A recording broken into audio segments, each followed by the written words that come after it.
It is 4 o'clock, ladies and gentlemen.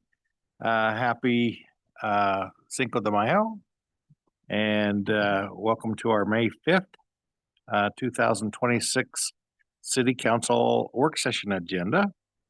Let the roll call reflect that all council members are present here today, and we will review our agenda for the 6 o'clock City Council meeting. And this will be a good time for you to give us any questions, concerns, things that we can deal with ahead of time before we get into that meeting. So we do have the an opening ceremony today. We've got the Weber County Fire Officers Honor Guard. This is our America 250. This is the first week of the month. That's when we do the America 250 honoring. And anyway, then we've got the request to be on the agenda, the City Youth Council fiscal year 2025-26 annual report. Everything good on that? You handle on that one, Brandon? Good. Okay, we've got the minutes by council members Lopez, Lundell, Myers, Ritchie, and Washington. Everybody good? Three thumbs up on that. And then we have the mayor's proposed fiscal year 2026-2027 budget. He will be presenting that for our review. That's what starts all the work over the next couple of months. So then we have some public hearings, one on the managed parking system ordinance amendments and the managed parking fees. Any questions, concerns, insight, input on that? Okay. Yes. There we go. So we do have that on the work session agenda too. So if there are specific questions, we will get that in the next agenda item. If there are any procedural questions, we'd be happy to answer those right there. We don't often have these option 1, option 2. We do it occasionally, but if you have any questions about how that would work, give me a holler. Okay, thanks, Glenn. And then we've got the proposed community clean energy participation ordinance that is before us also. Questions about that? Okay, let's go ahead and hit into our work session agenda. That first item, as Glenn said, is our proposed managed parking system ordinance. We've got Lisa and company, right? Okay. There you go. Well, come on up. Yeah. I'll just add while Lisa's coming up, I just wanted to provide a little bit of background on that option 1 and option 2, because it is a little unusual that we do that. We did have the work session on the April 14th date, and we got both at that meeting and from council members after that meeting, we got some direction that we kind of had to figure out. So we got some direction from council members that there was some interest in seeing another option that would allow the phasing to happen sooner. The original ordinance just allowed that phase 1 of the parking plan, the downtown parking plan. As I mentioned, council members were interested in an option that would allow that to happen a little bit faster, but also council members were interested in keeping the process going and not necessarily waiting to see that before we went to the next step. So that's why you have the 2 options on there. So option 1 is the original. Option 2 is the one that we had asked administration and legal to come up with based on the feedback that we got from council members. So this tries to do both of those things. You have the expanded option, you have the original, but also we kept to the schedule. If you feel like you want to make a decision tonight, you can pick one of those, or if there are other changes, you can give us direction there. Or if you're not ready, you can just table it or extend it or whatever you feel like you need to do with the council. So there's just one ordinance number, so you don't have to worry about 2 ordinance numbers. So it's just, what was it, 2026-5. So it would just be 2026-5 option 1 or option 2. So you don't have to worry about 2 different numbers. Lisa. Appreciate the opportunity to come finish having our discussion about managed parking. We're not going to give the full presentation again. We will for the council meeting. But for this, we wanted to continue the discussion and give you opportunity to ask questions. I do want to start by going to a couple of slides in this presentation. One of the questions we had or feedback we had was, what's Kimley Horn's opinion on where we're going and how would we implement additional phases? So they did provide us a memo, which I believe we've just shared with Glenn, and then we also have Robert Farron from Kimley Horn here. He's just going to walk through the memo and their recommendations. So I just like to turn the time over to him to begin with. Thank you, Robert. Thank you, Lisa. Thank you, members of council. My name is Robert Farron with Kimley Horn. I know I joined at the last work session meeting to talk about the managed parking program. Lisa, would you like me to focus on the I guess which pieces of the memo? I'm happy to go through the entire memo or pieces and parts, or if folks have questions. Yeah, I maybe focus on the statistics that we should look for. So you had some recommendation that yes, this was a narrower implementation, but in your initial plan, there was a phasing approach as well. And I think council members can read through that. I also have a map that I've included of what the initial phasing looked like. So council members, I just received that now and I forwarded it on to you all. So there was an implementation plan from Kimley Horn's study that it was be implemented in 3 phases. Again, phase 1 was larger than we're proposing at this time. So Robert, with that background, do you want to just maybe focus on what we should watch for to say your managed parking is being fully utilized and you really need to start expanding?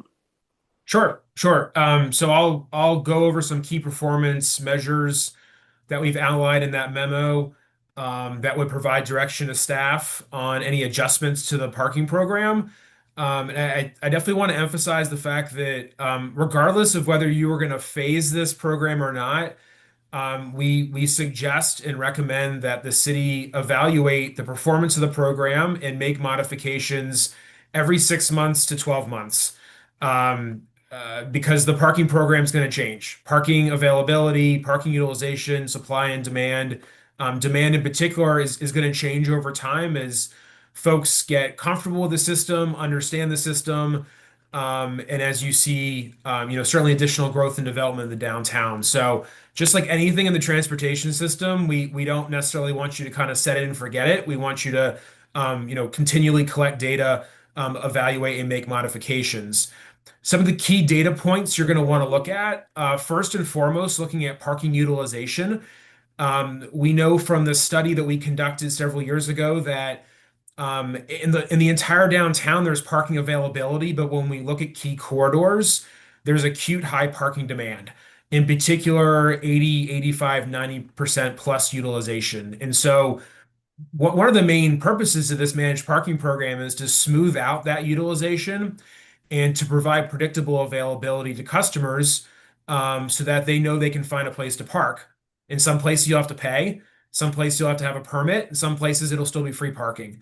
But we want to use these different tools in the toolbox to set that expectation for predictable availability. So utilization is key.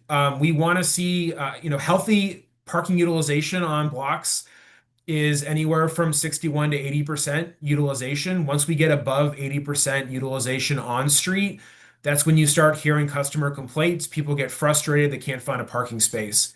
And so once the 6-month stabilization period has concluded, once you've implemented the initial phase, then you want to look and say, do you still have 80+% peak utilization? And if you do, you want to start making changes to rates or to time limits. In addition to making any kind of changes to rates, if you're seeing those parking utilizations above 80% outside the managed area, then you want to consider expanding the paid parking zone. So there's kind of 2 different ways you can look at utilization or 2 different actions. You can change rates up or down in your existing paid parking areas, or you can expand or contract your paid parking area depending on utilization. So above 80%, we want to see rate changes so that we can get utilization below 80% at peak. And we may want to expand zones.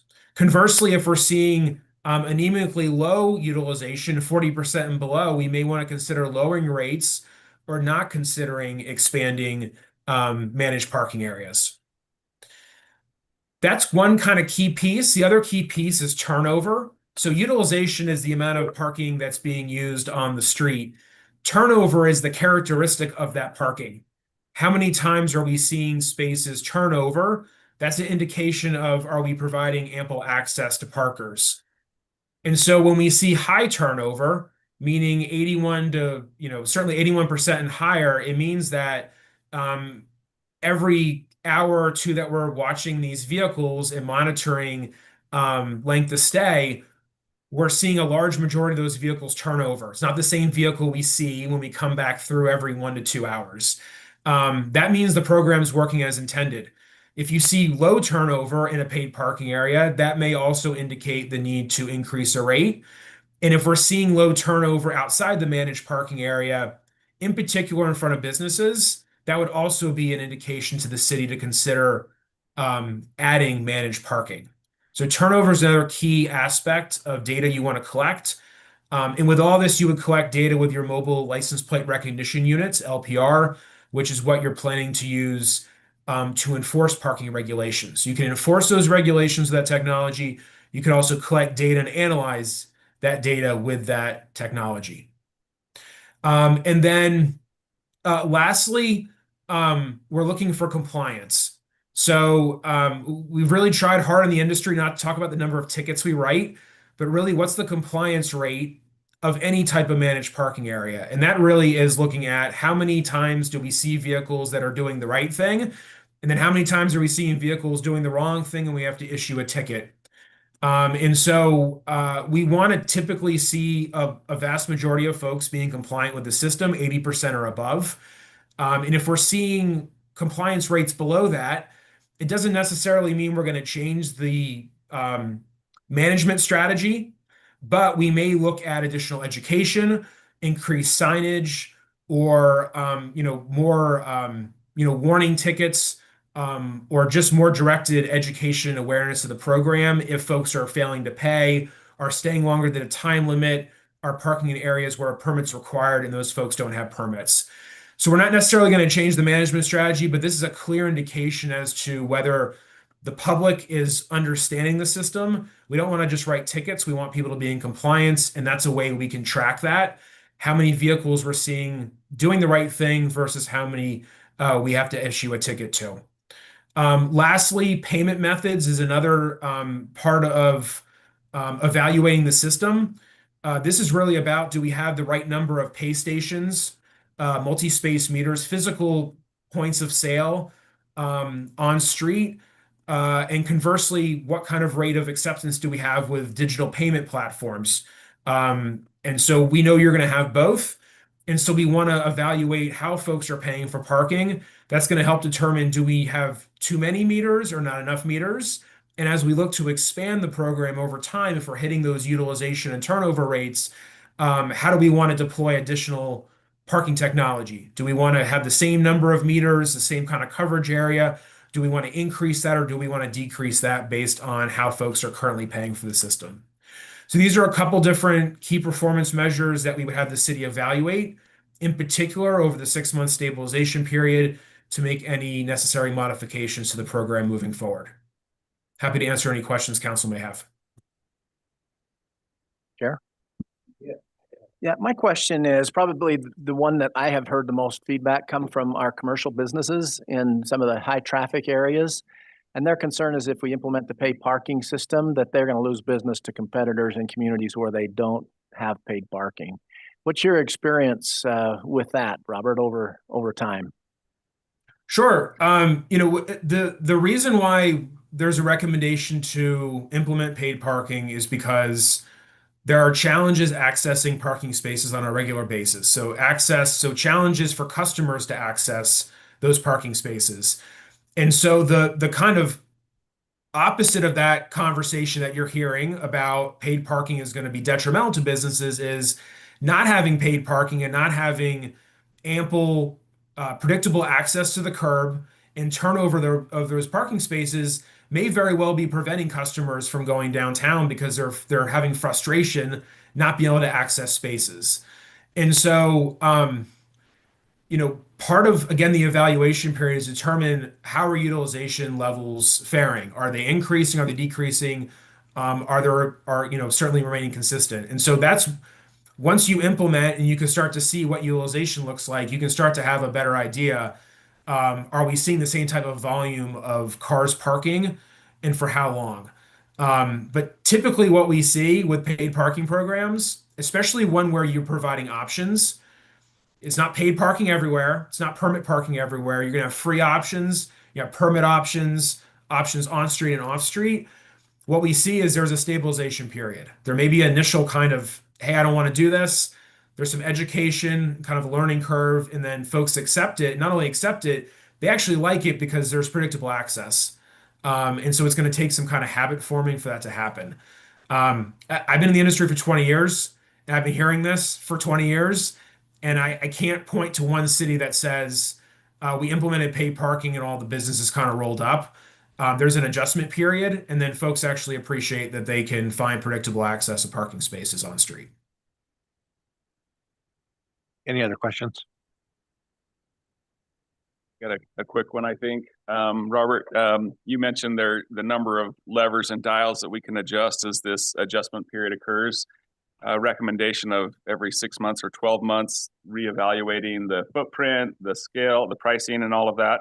How have you seen other communities do that? Is it an administrative function where the parking management and the mayor's office basically figure that out, or does it come to council for those types of adjustments? And yeah, I guess just curious to see how you've seen that implemented in other communities. Sure, it certainly varies by jurisdiction. There are some cities where the code allows the administration to adjust rates, and where paid parking exists or doesn't exist, time limits at the discretion of the administration. Typically, there's an administrative process for that, a notification process for that. That's one end of the spectrum. The other end of the spectrum is everything is very well codified in a city code. In any type of change, whether you want to establish a loading zone, change a rate, establish or retract paid parking or time limits, has to go through a council process.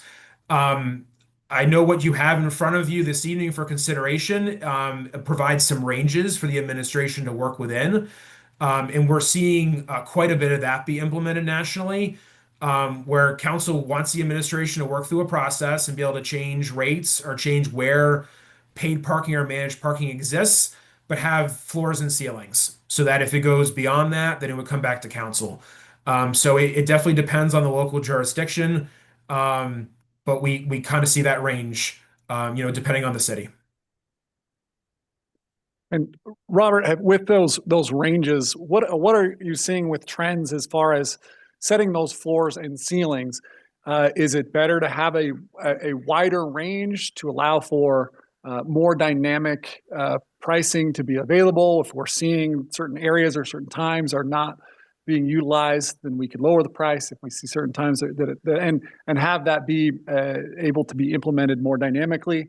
What are the trends happening that way? Sure. When the technology allowed for price changes, maybe 5-10 years ago, there was this push to have dynamic pricing, meaning every day, different times of day, every month, there are going to be rate changes. And cities have really backed off of that and looked at every 6 months to a year to make changes, because quite frankly, it can create confusion with customers. And it also, the city needs to collect and analyze data. And so, certainly that takes effort. I would say the ranges depend on the type of program, the size, the maturation of the program. I would say for starting a parking program like you are, having these ranges allows for flexibility for the first 6, 12, 18, 24 months. It really allows for a stabilization period, really for folks to understand the system and get used to the system. I would imagine over time that as the system stabilizes and matures and potentially expands, that you may want to adjust these rates to allow the administration, certainly increase flexibility. But I would say at this juncture, introducing paid parking to a community for the first time with a steep learning curve involved in that, having these ranges is going to provide the administration ample flexibility to kind of move up or down based on utilization. We definitely want to see a floor. We would not want to see you go below these rates because, quite frankly, it's going to start costing you more to operate the program than the money you're collecting. And so floors are really important. At the same time, I could see these ceilings going up over time, but I wouldn't necessarily think of doing that as, kind of, part of the initial deployment. Any other questions? Yes. Please. Hi, Brett. Robert. This is Councilmember Washington. I just have a question in that the study was done in 2021, and through reviewing the study, it shows that the data that you're basing these numbers off of was collected over a 2-day period. I would need to go back and just triple check that. But I definitely trust your judgment in reading the report. I'm sure it was 2 days. Yeah, for those of you that have the packet open, it's on page 12. And then additionally, some of it was collected as old as 2017 from Google Earth imagery. So we're not really going off of anything post 2022, and I can't see those figures for seeing the demand of that might have shifted with downtown parking, including the Wonder Block that has taken out some of the parking availability on the 200s block. Correct? Correct. I believe parking was displaced as part of that. Thank you. And then additionally, I can't find the page number, but part of the recommendation from the 2021 study is that a municipality rolls out a program over the course of 3 years. Again, I would need to go back to the report to confirm that, but I see you have that in front of you, so I'm not gonna stand incorrected there. And then I'm looking at the figure 14 on page 27, the rate assumptions that are pretty similar to the chart that's in front of us now.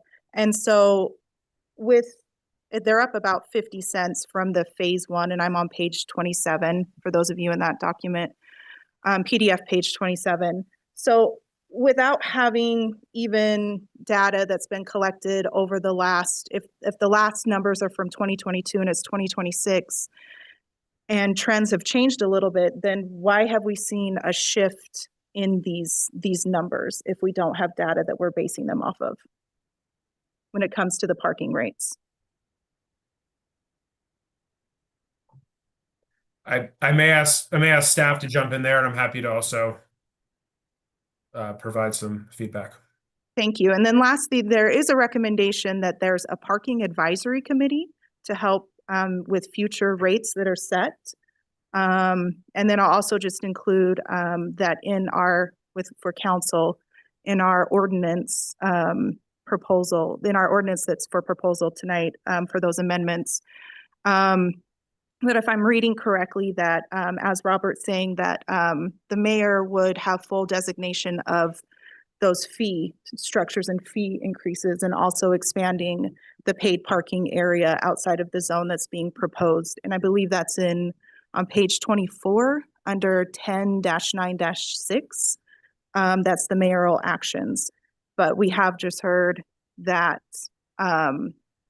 we would potentially as a council have the opportunity to set a cap on those maximum rates for a fee structure if we were to adopt this. So those are my initial questions. Thank you. Robert, I have one more question for you. You there? On your initial phase 1, Alicia, did you get an answer or were you? Okay. On your initial phase 1, like when you initially made the recommendation for the footprint of this, it was much larger than the footprint that we have now. Do you have concerns about this much smaller footprint in the stated goals of smoothing out the parking?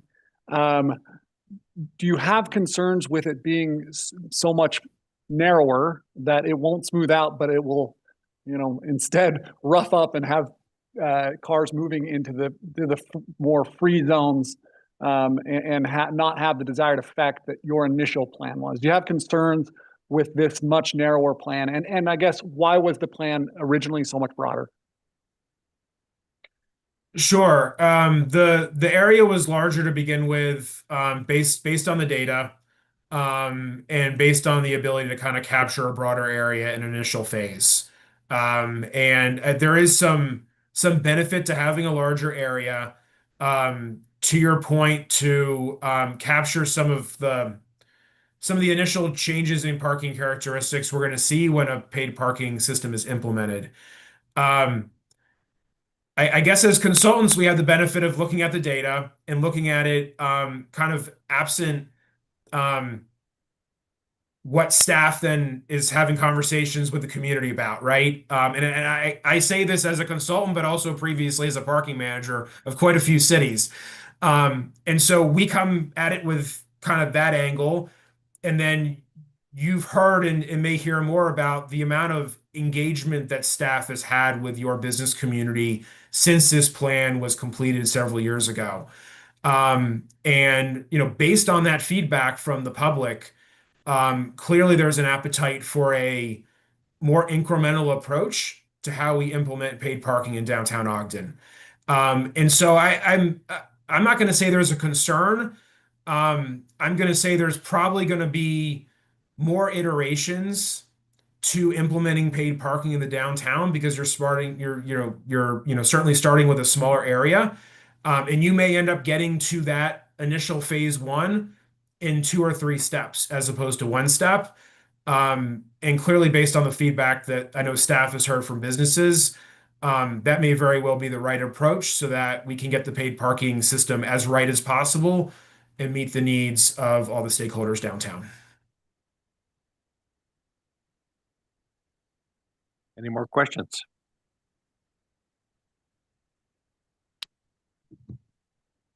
Okay. I Where do you have want to go from more, here? Yeah, more yeah, content. if keep you going like. then, yeah. So, Councilmember Graff, we wanted to address one of the questions you brought up. Why do our numbers look so different? So I'm sorry. I wanted to go back to the map for the initial phasing. And, so the timeline on those phases, I think, was a pretty short window. Maybe every 6 months, maybe every 12 months. I don't exactly remember, but the difference between the Kimley-Horn numbers in 2023 and what we've put together recently relate to just the size of the implementation. And of course, I am very conservative and like to, I'm a little storm cloud, I've heard. I like to think of worst case scenario. What happens if this completely fails? Because I want to be transparent with you about that.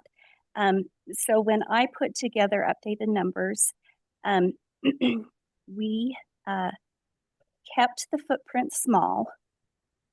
So this is just a range of different models of what the revenue and expenses could look like, taking Kimley-Horn's 2023 number and trying to just be as conservative as possible, not increasing the footprint, not really seeing any utilization go up, but just being as conservative as possible. It looked like we could cover operating costs, but not much of the bond at all. Looking a little more progressively, that utilization will start to go up. Just thinking of the Wonder Block apartments, they will start leasing those apartments this year, 4th quarter, I understand. So we will start to see more traffic in the downtown area because we're going to have nearly 400 people, 400 apartments leased out over the next couple of years. So let's maybe talk about a little faster utilization. And then I did 2 other projections showing implementing that whole downtown area that's listed in the ordinance 21st to 26th, Wall to Adams was the general area. And that's kind of what we put in the ordinance. I can approximate those Kimley-Horn numbers. Can't get them exact because I'm using different different revenue projections. I'm using different cost projections than we had. I have a little more solid information on costs for sure. Yeah, I get it. Thank you. I also wanted to talk a little bit about, I don't have a slide for this, I'll just speak to it. And we'll go over this more. I've added a timeline. When I initially presented, I was just more focused on moving forward, but I think we're missing something when we don't talk about how we got to where we're at. So we'll go over the timeline in detail and can go over the timeline more in detail with you here, but I just wanted to go over that these discussions started happening with the Make Ogden plan in 2020. Kinley Horn's study was done in 2021. We bonded in 2023, the end of 2023. And we were hot and heavy to implement this the way Kinley Horn had rolled it out. And the mayor had a lot of feedback. So he said, please pause and let's get a group together that you can go listen to. I want to see if we can do this in a better way. So we moved forward with those engagements, and this is the result of that. But we have the two options for the ordinance. Our intent really is to use the data to drive our decisions. Yeah, and thanks for that. I think making decisions without the data that's available through the various mechanisms that this will provide us would be a mistake. I'm having Robert mentioned this too, and and maybe it's just the size of the footprint that you're starting with, but I've lost my train of thought. Sorry, it'll come back. Oh, if we want, I don't quite, if the most concerned population, let's say, is on 25th Street, I don't understand necessarily how also doing Lincoln and Grant doesn't make sense. I mean, the full impact of managed parking is going to come right to their front door on 25th Street. What are the perceived downsides of going with Grant and Lincoln right out of the box as well? Those are away from businesses that face the street, so to speak. Yeah, so agreed. And you know, if that's the council's direction, we can certainly adjust. So when you, I lost my train of thought. I am so sorry. When we initially started talking about this, our thought was that no, let's not do paid parking, right or wrong. Let's do timed parking. So we're going to outline, if we go back to the map, we're going all of the red spots. We want to create a uniform time pattern with those by doing 2-hour parking, knowing exactly what you're saying, and maybe 26th Street is also one that will be greatly affected. And there's a lot there. It could be Wonder Block on construction, but there's a lot of parked cars on 26th Street anymore.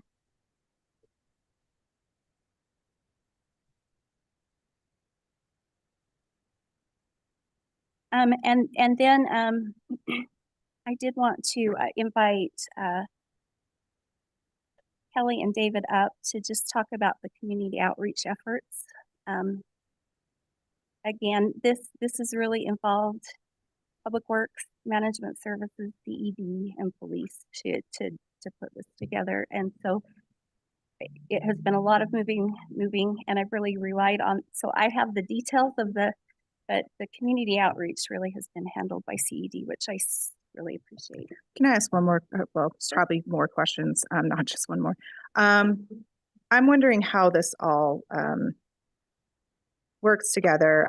One document that I haven't been able to get out of my mind that I sent an email to council just with my thoughts.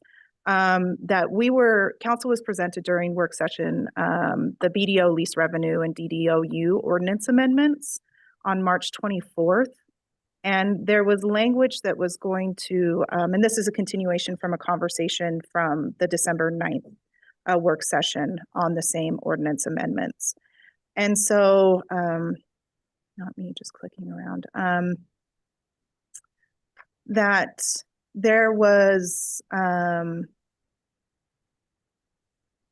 the language in the ordinance was specific to, up to 4.2 million, going towards the repayment of the debt service or the bond for the parking garages. But council, and maybe this is with Glenn as well, but we haven't seen that document in front of us again, or with those recommendations to vote on that. So how does that shift the BDO lease revenue in regards to the repayment of the bond if needed? Well, I can talk about the BDO lease revenue ordinance amendment. So you did see that month and a half ago. What we're waiting for is the quality neighborhoods piece of that, because it authorized the renewal of the quality neighborhoods, that $1 million. And so we've held off on the BDO lease revenue portion until we can get that piece together, because one authorizes the other. If we don't have them together, then it authorizes something that authorizes the funding, but not the program. So we have gotten a transmittal for that. We needed an adjustment to that. So that should be coming in the next couple of weeks, so you can talk about that. As far as I understand it, the 4.2, the up to, it just covers just a little bit of room. That doesn't change what our actual commitment is with the bond documents or our bond commitment. So I think it was just a little bit of extra room on there. Okay. But it doesn't change anything with that, since that BDO lease revenue was already pledged for that. That code amendment would just reflect what our commitments already are. So it wouldn't change any authorization necessarily. So, I mean, is there a possibility that we should wait to vote on those amendments before voting for a managed parking system?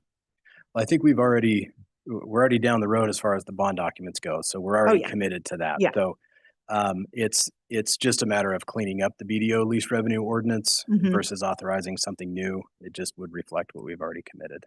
So I'm not sure that it would make a huge difference to wait for that. Okay, unsure on that potentially. And then I am, as I've been doing my research, there's the Parking and Mobility Enterprise Fund, there's the MBA Wonder Block Fund, and then there's the RDA Continental, a word I'm probably forgetting. So when it comes to where does the bond lie in that? Is that with the MBA? Yes. Okay. Yes. So the bond is secured by lease revenue and the property. So there is a lease agreement between the city and the MBA for the city to operate those parking towers. So in the enterprise fund, we'll account for all of the revenue and expenses related to the parking towers. And then if there is money, we would transfer that money to the MBA as a lease payment to make the debt payment. If there is not revenue there to transfer, then we would propose it all comes from the BDO. Okay. Thank you. And then just as a reminder to council members, there were two pieces to this. There was the parking, and then there was the joint venture, the partnership with JF Capital. And those were two separate bonds. So there are also bonds accounted for in that Continental RDA. Those are the joint venture bonds. This and this is a curiosity when and I had reached out to CAO Brown who answered my questions, sent a response. But when we're looking at the second parking garage that hasn't been built officially, it's supposed to be completed in 2028.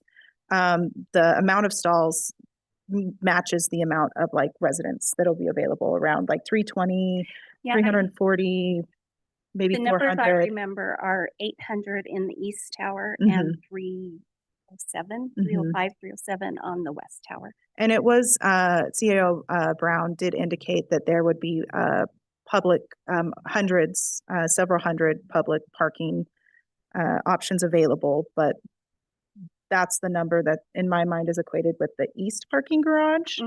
But where is the lease agreement to ensure that there's going to be public parking available, and the contract with that council could see before? So there would be no lease agreement with the MBA and the city to provide public property.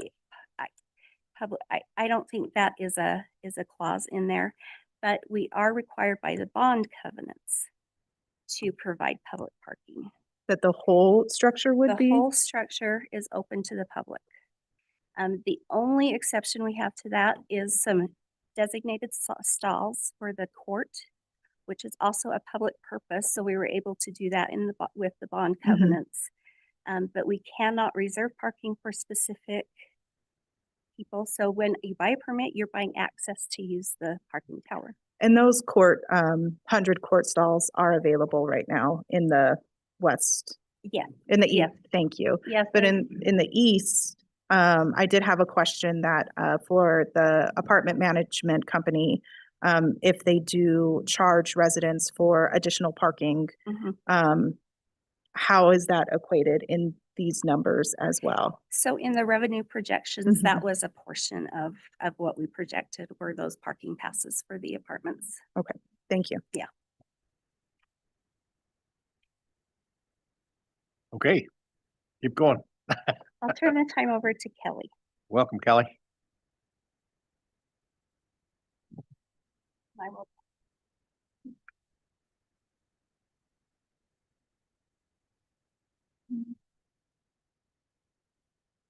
Good evening, everyone. So just a quick timeline of some of the public engagement to walk you through. Beginning in 2020, as Lisa alluded to, the master planning engagement began for Make Ogden. That was a downtown master plan. In 2021, the parking study from Kenley Horn. Sorry, we do have slides for this. Oh, sorry. The parking study for Kenley Horn and the recommendation came for the managed paid parking. In 2022, early stakeholder outreach began. There was a pre-rollout engagement, a public launch, stakeholder meetings through ODA, Visit Ogden, the Chamber of Commerce, individual business discussions between the spring and summer of 2022. In November, there was a council RDA meeting and public house on Wander Block and parking, and then media coverage as well. In 2023, public hearing following council approval of the bond parameters. There was continued outreach again through the chamber, ODA, and Visit Ogden, and again, more media coverage as well. And then in 2024, there was public engagement meetings, public meetings in May and September through Make Ogden, council work sessions, extensive stakeholder outreach, again, through the city, the county, ODA, Visit Ogden, the Breakfast Club, Rotary, and different avenues, direct business outreach, door to door on businesses on 25th Street. And there was approximately 27 engagements, public engagements overall that provided information. Correct. And then in 2025, there was a focus group of about a dozen downtown businesses that was created, as again, Lisa mentioned, to discuss concerns and get feedback from those businesses. And we took that feedback following those meetings and started working those pieces internally. More recently, we provided an update to the focus group. And since then, I've met with about 25 to 30 businesses on 25th Street and on Kiesel to update them or provide them with information about the Passport app, the proposed rates, instructions for the permits for their employees, if that was desired, and a proposed map of where the kiosk would be implemented. For those that I did not get the opportunity to either meet with in person or not part of the focus groups, I emailed, or those that I just could not reach, I emailed information to them. I would like to also just acknowledge that in going out and talking with all of these businesses, there was a mixed bag of feelings and opinions, but in every single instance, everybody was so professional, so kind, so just pleasant to talk with. It was really a great experience, even though it's an issue that has a lot of different feelings on both sides and some emotional. Everybody was very lovely to speak with. And so I just wanted to kind of give that feedback of how great our small business community is. Hey, I'm sorry, we can't holler from the citizens area. Sorry about that.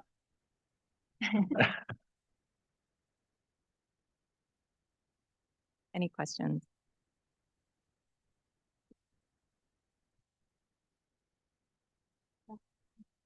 Wow, you guys were fast today. Good job.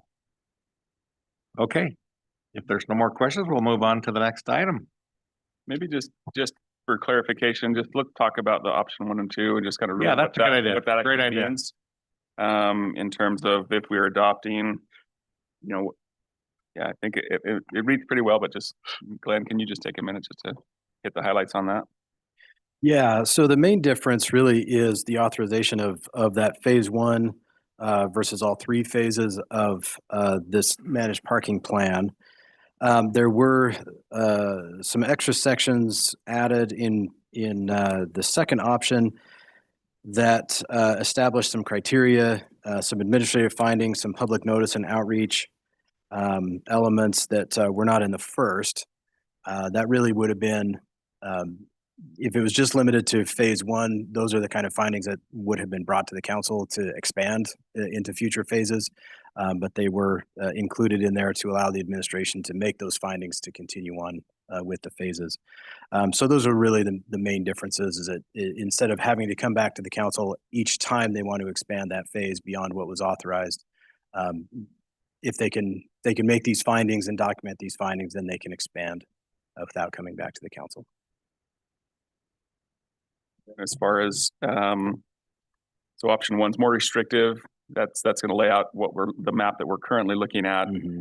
And then to expand beyond that, that would require council action without adopting the second option, which the second option just says you're going to give us the metrics, or you're going to prove the metrics and then make those adjustments without having to get a council approval on those expanding or contracting potentially according to the leverage that we talked about.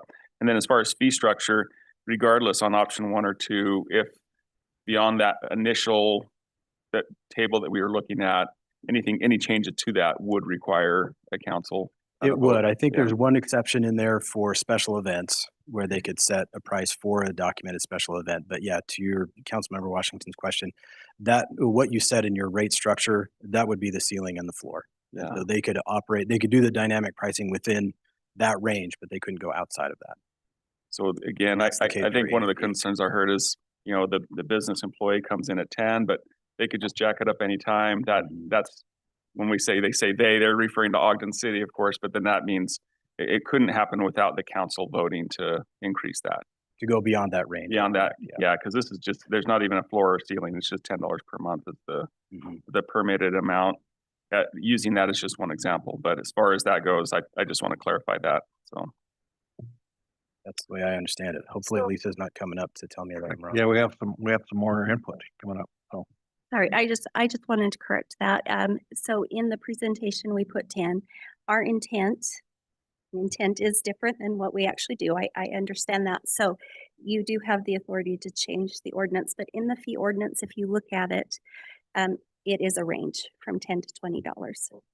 And our intent is to look at the cost to provide those permits. So there's software, there's per transaction cost, and there's some overhead that's tied to that, and base that fee to reimburse the city for cost. So quick question, in this part of the management parking fees, could we include, or I don't know if it's separate, an impact fee for a small business for validation, in ticket validation, things like that? Mostly for the new business, because I know some business owners there are pretty new, like a year and a half, or is separate from the parking fees. So you just I want to restate just to make sure I understood the question. You're talking about when businesses open, having an impact fee to pay for the parking instead of charging the users. That's a possibility. There is a lot of requirements around impact fees. And as a built-out city, impact fees are generally driven because it's a new business too. So I don't know that there would be a lot of opportunity to collect impact fees that could make a difference. Yeah. I did see there was a provision in there to allow for businesses to validate. Is that correct? But Yes. businesses. Yes, they but would then- make a deposit and could hand out those validations as they chose. Does that function through the app? Mhm. Correct. Okay. I think it's a code they give them, and they just enter the code instead of being charged. Am I right, Email?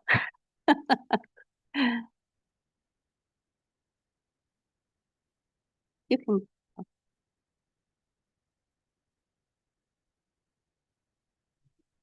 Thank you.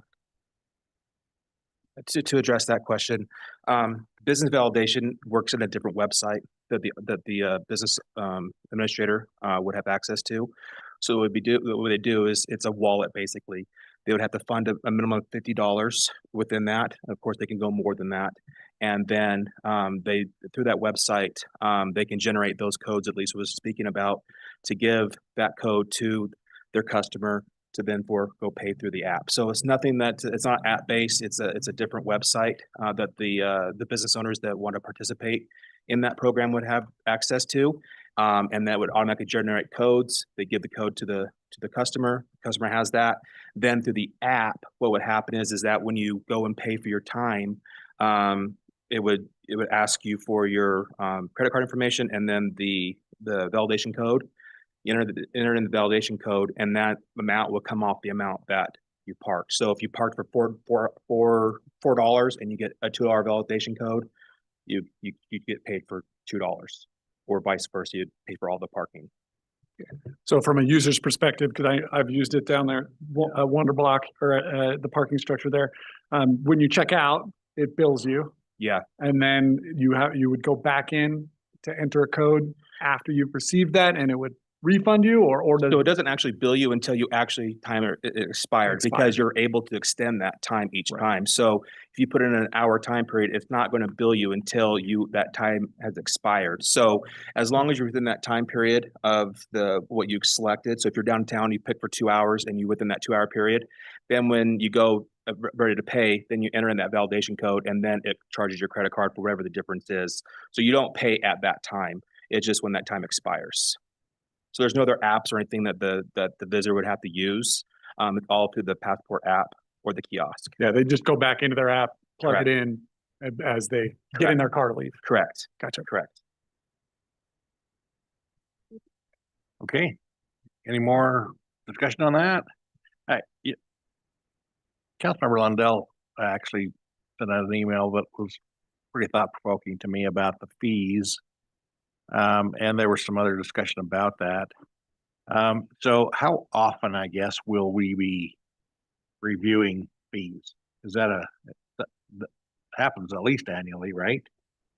We don't have a set schedule for fees. Just to give you a little background on how we've done fees over the last maybe 10 years, we used to do periodic reviews. We've actually moved as a city to having a CPI increase every year to kind of keep up as they go. So we review fees a lot less often than we used to, just because that usually was what we needed to do. After 10 or 15 years, we needed to catch up to kind of current costs.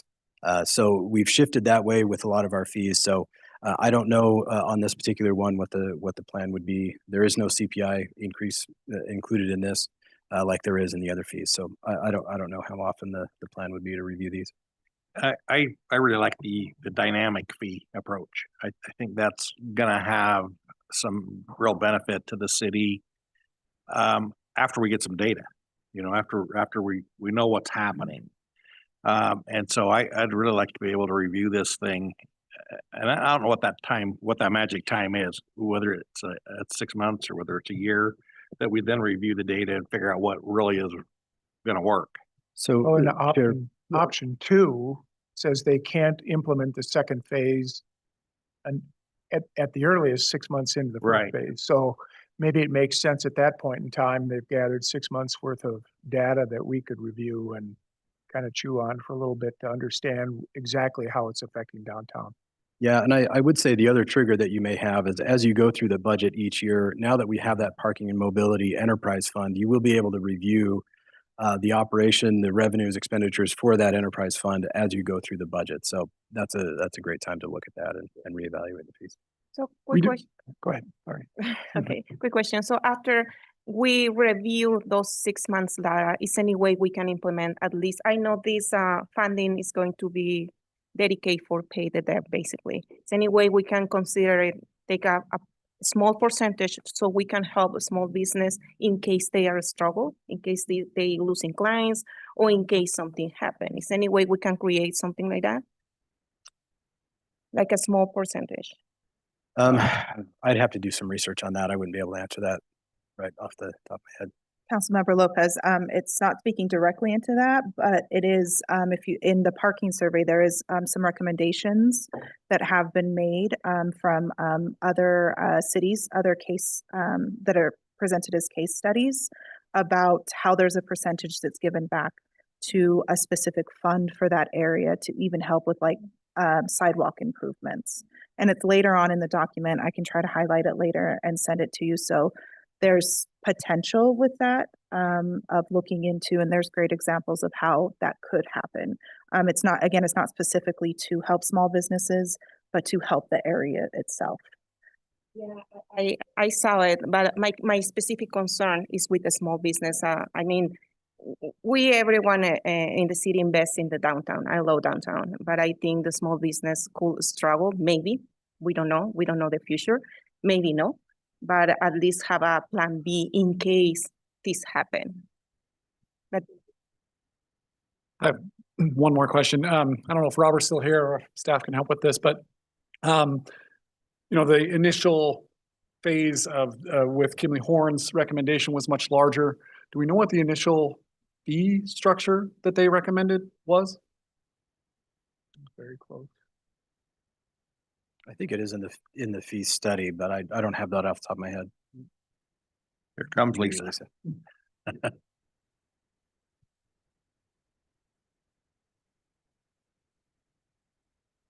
Councilmember Lindell, I have to apologize because I can't remember what I did yesterday. I think we were close. Councilmember Washington had found it recently in the study itself, and I think you said that it was on a. If you have that page again, that would be. Thank you so much. I appreciate you having my back there. But I do think it's just to get that range, create a range. I do think it's just slightly higher. Yeah, I was wondering if the ceiling was actually higher, and that would, a higher ceiling would give the administration ability to react to the data quicker. And then potentially be able to. Councilmember Lopez, I do really like your idea of creating a portion of that, but the revenues coming in right now are so small. I worry about that, and us not having. I like that idea. I'd be interested in exploring something like that. That's all. Okay, I will make sure. Councilmember Washington.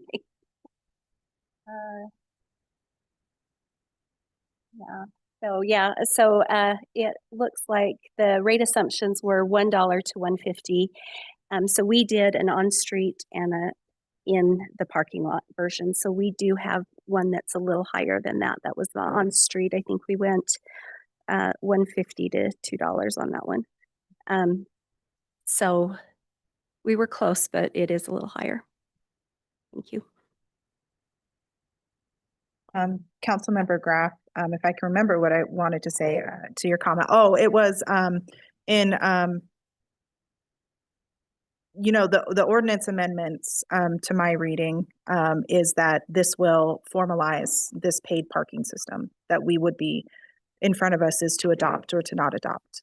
And it's the first thing that's stated in the parking ordinance is that we would officially, we have the, we're voting on that.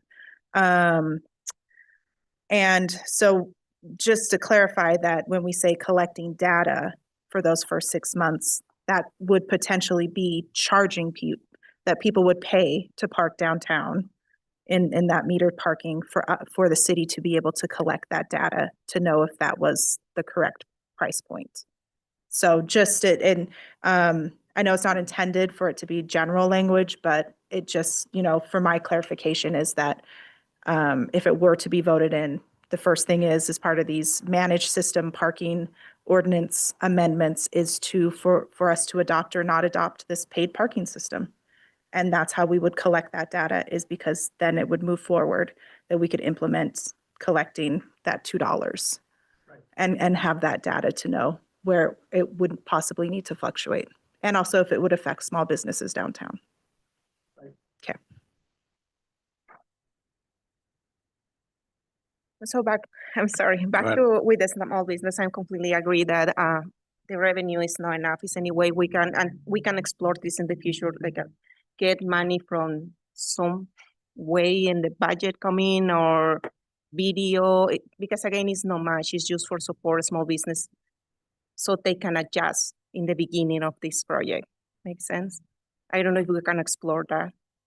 And also back with the Councilmember Washington, I thought, and maybe I'm wrong, I thought in the beginning it's going to be free for everyone and until the adjustment, or I misunderstand the information.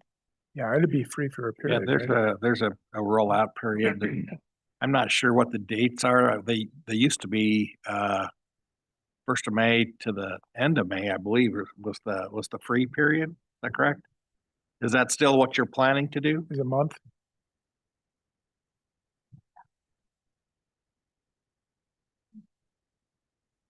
Yeah, that's what I was wondering. I just thought it was probably going to be about a 30-day after this gets implemented. Okay. Okay. We're good to move on? Okay. Next item is administrative update. We've got fire restrictions, which has been everybody's concern. Chief, welcome.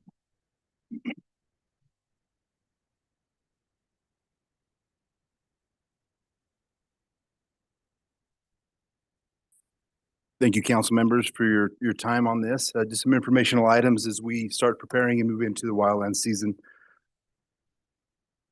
Just for some informational items, we have seen an uptick in grass fires.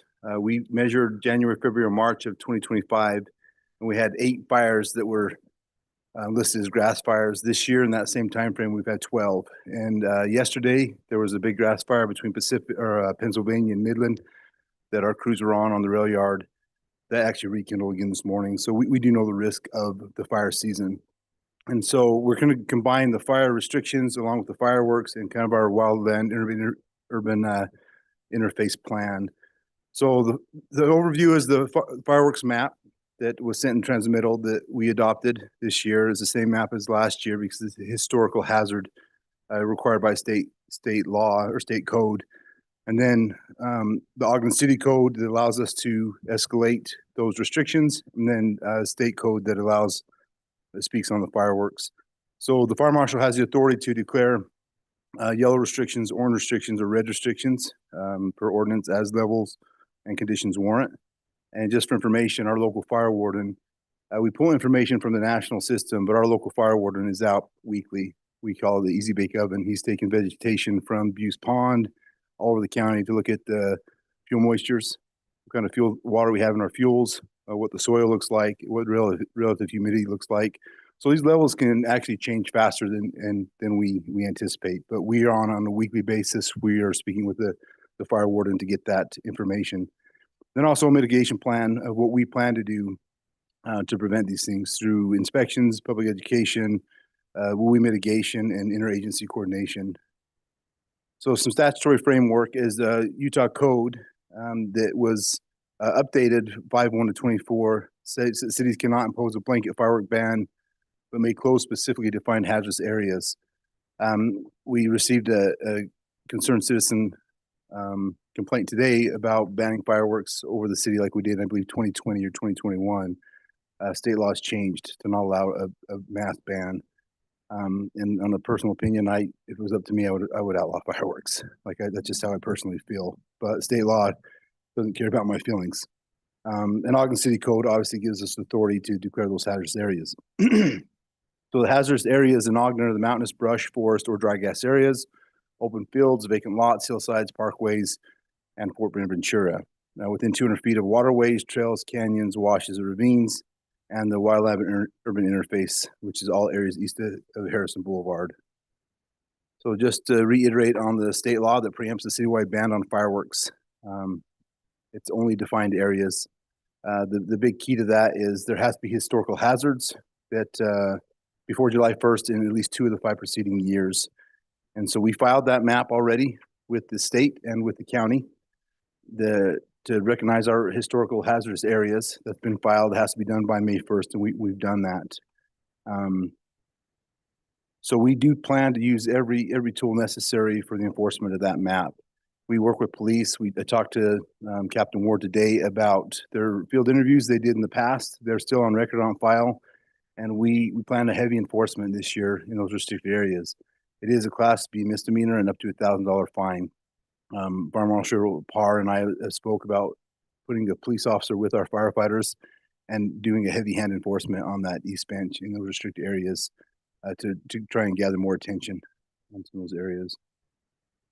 So just for information, the 3 restriction levels that we have per ordinance are yellow, orange, and red. Yellow is the lowest ordinance that we have. It does allow aerial fireworks during the certain areas time frame that they're legally allowed to be used. It does allow ground level fireworks and gas grills and other things. When we move to the orange level, which we historically do before July 1st, it bans all open flames in those restricted areas.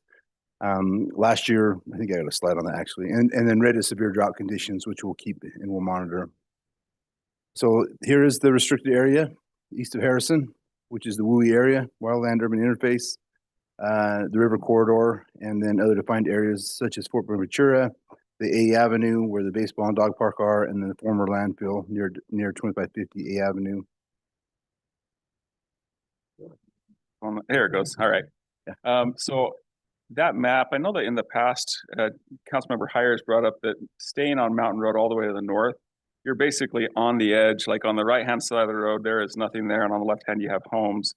And it seems like last year or maybe the year before, we had seen an adjustment to the map where the restricted zone went down to Monroe. It went down 2nd Street to Monroe and then north. Yeah, Okay. yeah. And I don't know if that doesn't look. This like is not that doing map. Okay.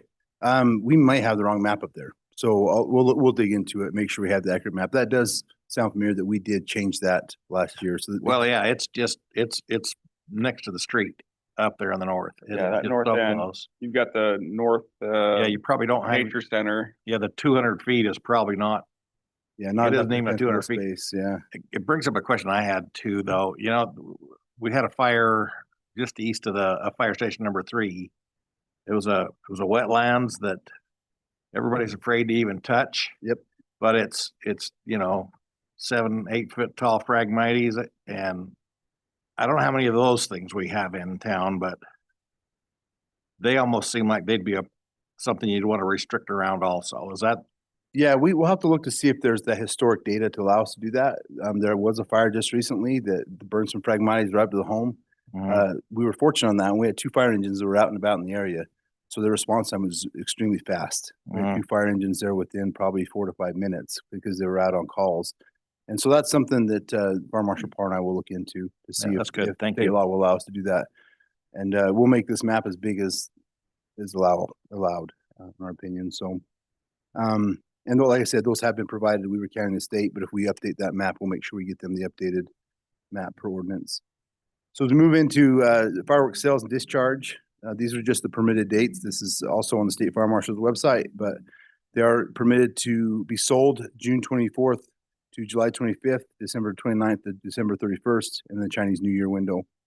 And those are also next to the legal discharge dates and hours. We will be actively patrolling that on the 22nd through the 25th and the Independence Day holiday. We came up with a countywide plan and a cooperative plan, and we call people back. We staff every truck we have, and we're out there in full force on that east bench to try and deter people from lighting fireworks, but to also have that rapid response if and when that happens. For my days on the street, July 4th was one of the busiest times of year, and so we want to be more proactive in being there early on those fires. Chief, how will you promote the color system? How will you notify people that? Yeah, I have a slide. Yeah, coming what up. can they look to? I mean, there ought to be something where they can say, Yeah. "Oh, well, what color is it today?" You know. Yeah, we're going to do a lot of public service announcements. So we'll do some media releases. We'll put them all over our social media pages. We'll get that information out. We talked about putting them in mailers, so the water bills and on all that stuff. So as soon as that changes, or we think it's going to change, we'll make sure that the message is coming extremely fast, so we can get it out there. And we'll use every resource we have available. The other question that probably concerns me is there are a lot of people, as we speak, planning to make some extra cash selling fireworks. Mm-hmm. And if we restrict it so much that just doesn't work, I mean, that harms a lot of people that are working on that. Yeah. Is there a way we can telegraph what we think is going to happen, or? Yeah, and I have some projected dates coming up in just a couple slides. Okay. And That way they can be a little bit more informed Yep. at how much they want to stock. I don't know how it all works, but yeah, and that's some great information. So here's the general rules for firework vendors. I won't bore you with all the stuff, but our fire prevention division and now community risk reduction will be out in force, making sure they abide by the requirements for indoor sales and outdoor sales. Make sure they're actually explosives, making sure they're stored in the proper containers, make sure they have a permit. These restriction maps are hung at every vendor. They're on, when you buy fireworks, you will see these restrictions on their tents and stands. So we'll push that very heavily through our fire prevention and community risk reduction team, like we have in the past. So to your question, council member, is we anticipate that by or before June 1st, we will enter the yellow restriction in the city, and especially if the hot, dry conditions persist. This is our anticipated date. It could be relatively soon, depending on what kind of weather we get. Last year, I believe we were in the yellow for about 2 weeks, and we jumped right to orange. So it moved pretty fast on that. And so once we get information from the National Interagency Fire Center Outlook, they put that out there. They update that weekly. And from our local fire warden, our fire marshal works closely with them. Once we get that information, we'll move fast. We like to collaborate with others in the county, but we usually lead out on that and then just have them follow suit. And July 1st, we anticipate being orange by July 1st before any fireworks are legal to sell or ignite. Last year, we declared it on June 25th. So my anticipation is that we'd be there before June 25th this year, which shuts down all fireworks in those restricted areas. And then as far as the red, we don't know. That depends on other drought conditions and other risks or risk that pose to the city. But we are above normal in the potential for fires. Last year, we burned over 160,000 acres in the state of Utah, which was the most we've had in 5 years, including the Willard Peak fire. You remember in North Ogden? Ogden City was automatic aid on that, and we were on duty on those homes, preventing that from burning into those homes. And then the snowpack is obviously below normal. So we'll do the vendor inspections. We'll work on defensible space. We're really working on a wildland mitigation plan. You saw just 2 weeks ago, we had the dumpsters in the community trying to thin some of that brush. I'll show you a video here shortly about the Ready, Set, Go program of information out to the community members on how to make your homes fire adaptive and how to prevent your home and your neighbor's home from spread. I read an article on the Palisades fires that happened last year, and most people thought they were safe. It's that black swan event, right? And they thought there's no way this would happen here, and it happened. And so we want to prevent that emergency from ever happening. And knock on wood, 5-10 years down the road, somebody will criticize me for doing this program because we never had that wildfire. But we'll never have that wildfire because of the efforts we put in early into this program. So So the steps are just adoption. We've already done that of the firework restricted area map. We'll double check on that map to make sure we have the correct one uploaded and make sure we share that with the community. And then the fire marshal's discretion, working with the fire warden, will move into a yellow, orange, or red escalation under those restrictions. And then the 2026 wildland fire season risk mitigation plan, we, per state law, had an evaluation done on the city of Ogden, and none of those hit that level 5 of the high risk homes. So it didn't affect insurance for the residents of Ogden, but we are developing a map through ArcGIS in our IT team to come up with WUI boundaries where we're going to make that defensible space so that we have a good plan for our residents to keep them safe. And then just continue notification of vendors and the point of sale. So there's no fiscal impact to this. The Title 11 authority for the fire department is that we keep this community safe, and we'll do that to the best of our ability and make sure that we keep our foot on the pedal and just steady pressure. And so I have a small video to talk about. It's just a Ready, Set, Go program that we're looking into, but this is the kind of information we want to get out to our community and our residents to have them do their part. It's really hard for us to go on private land and do some of these things where it's easier for the homeowner to jump on board. So if it plays, if not, I can email the link out later. So.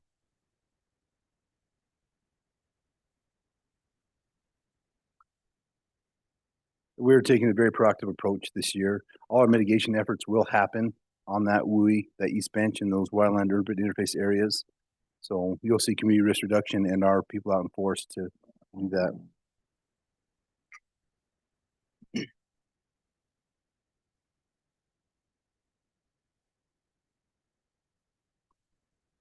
Trusted voice in your community. Your community relies on you in its time of need, especially for those who live in the wildland urban interface. Hi, I'm Justin Green, a deputy fire chief and Ready, Set, Go member. Your neighbors need accurate, timely, and helpful information, and they look to you for direction. The Ready, Set, Go program, or RSG, helps you teach your community how to understand its wildfire risk. The program provides action where homes and families can be ready for emergency. And it's free. RSG illustrates how to be set for wildfire. That means being aware of developing conditions and situations that demand immediate action. And finally, RSG has an action plan.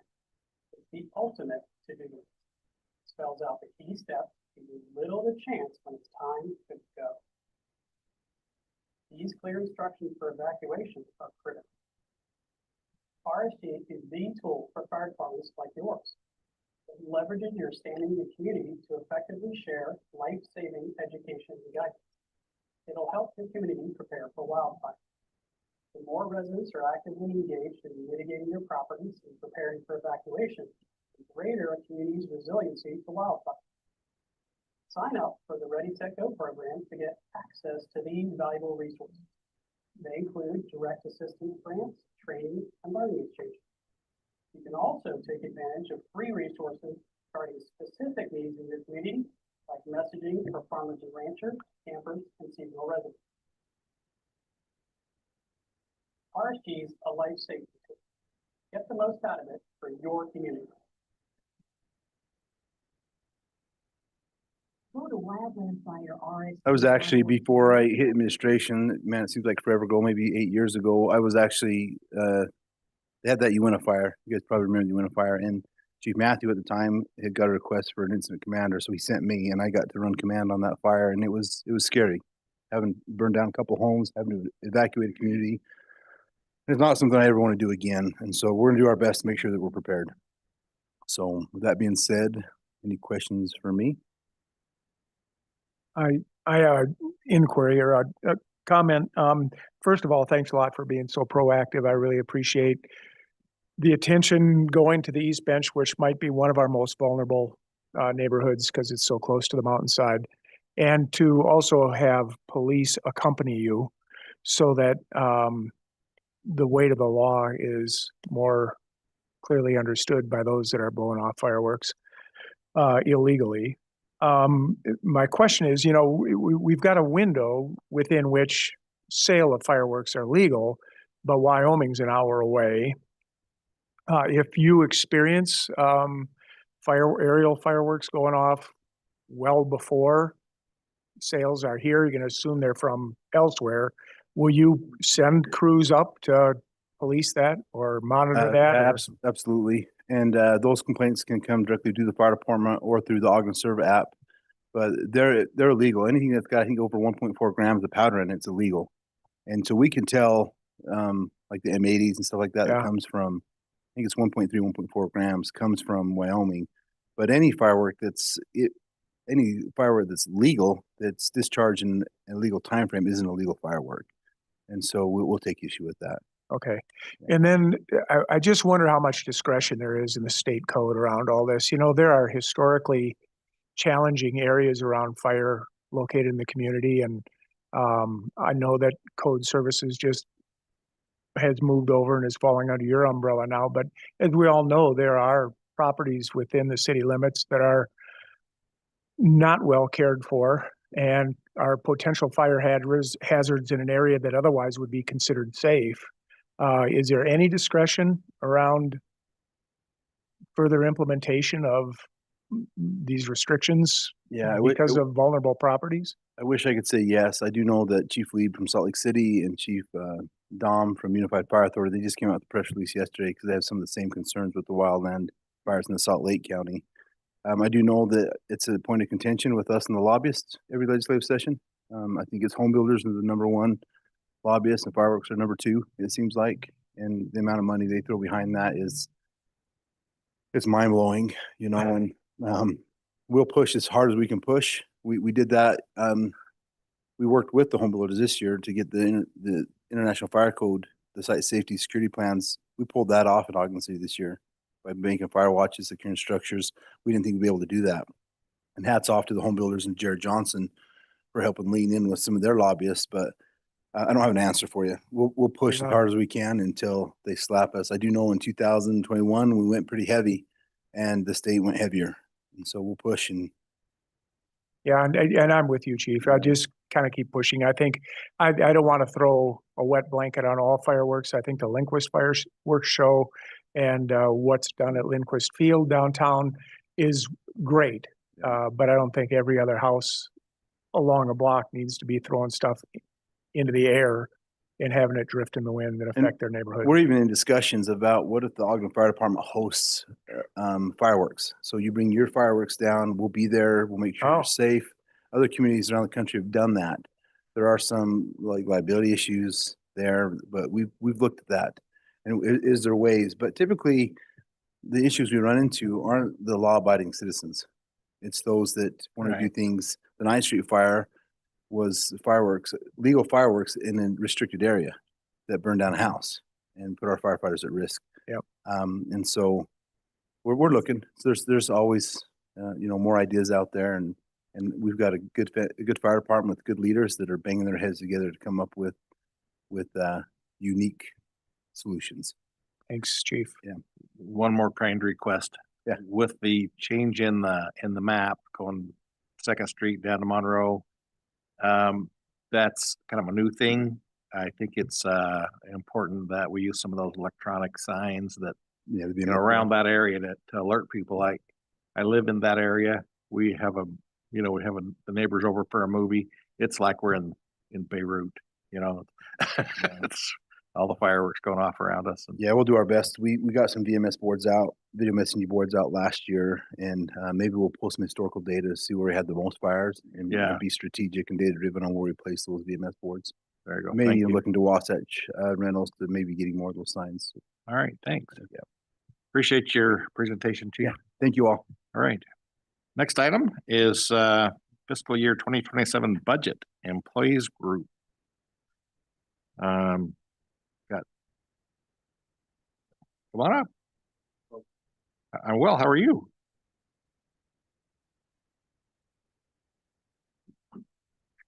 Hello, I'm also with the fire department. My name is Alex. I represent the local 552, which is the union, international IAFF local 552 that represents Ogden City firefighters. I've been the president with Local 552 for 6 years now.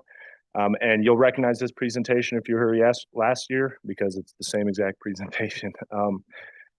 I think there have been a lot of awesome changes within our fire department recently, and our new chief is just doing a stupendous job. I mean, I think a couple years ago I came here and I said something to the effect of we were getting struck out looking, and I think we're taking big swings now, which is huge for us. And that could not happen without your guys' support. And so let me say, I represent 90% of the firefighters within Ogden. So that's the boots on the ground people who are doing the EMS and the fire thing every single day. We're an all hazards fire department. So we deal with technical rescue calls and hazmat calls. And as you see, wildland urban interface, also structure fires. So we're tasked with doing a lot. And all of those people that I represent feel a tremendous amount of support from their city council. And that's something that's been going on for several years now. So they wanted me to extend a big thank you to you guys.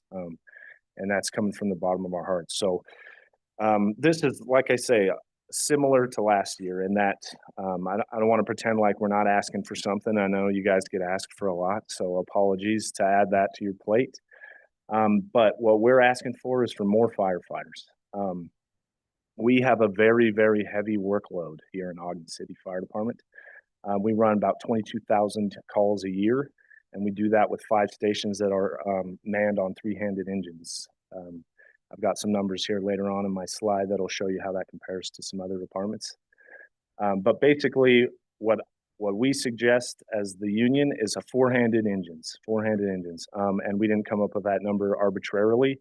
That's a number that was that the NFPA produced. That's the National Fire Protection Association. And they did that through some NIST studies. That's what this slide is here. It's pretty hard to see, but on the next slide, there's a video that explains that. It's the same video from last year, but I know there's a lot of new city council members, so I wanted you guys to have an opportunity to see that as well. So bear with me, it is a little bit dated, I will say, and kind of corny, but I think it gets the point across. So it's just on that next slide. Oh, am I the guy that does that? I don't know how to work computers, so I'm just a firefighter. Okay, perfect. Thank you.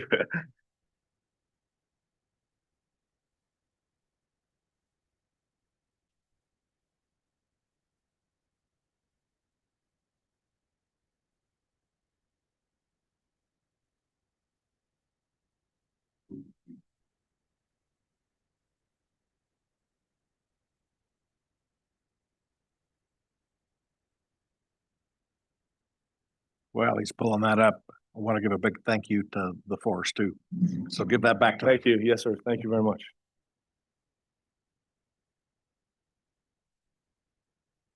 You may have heard about NFPA 1710, the industry standard for career fire departments. But what is it? And what does it mean for our community?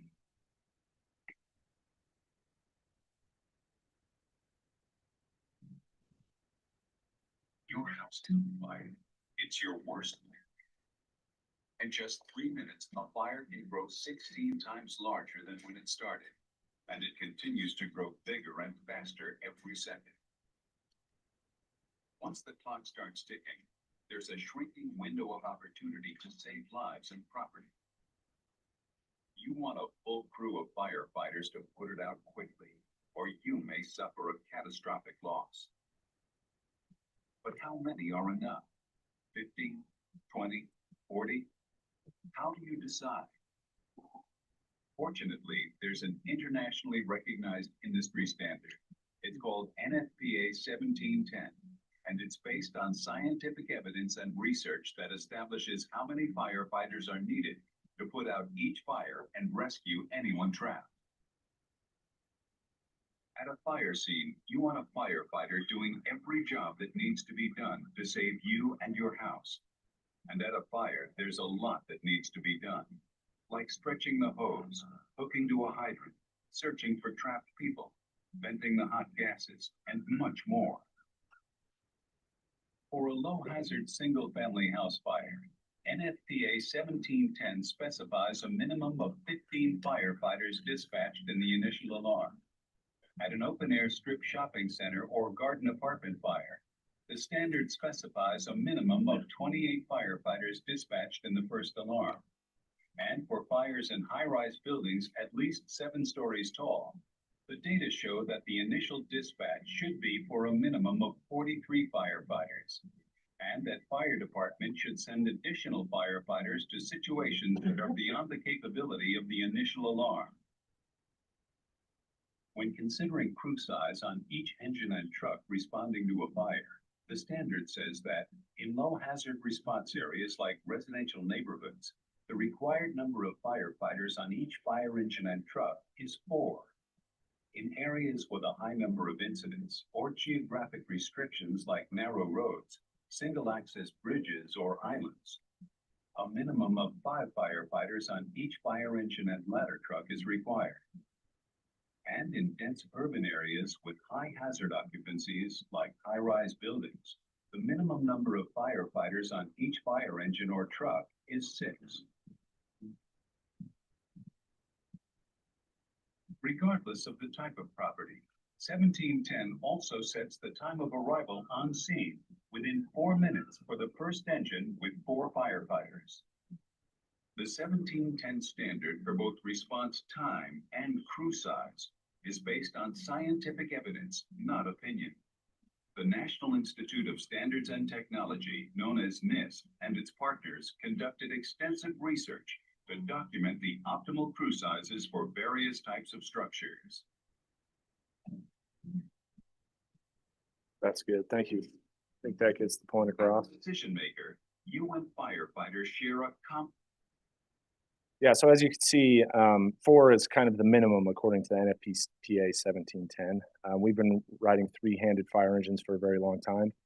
And in addition to that, for a very long time, we have treated residential fires, mid-rise fires, and high-rise fires the same with regard to who we dispatch on a first alarm.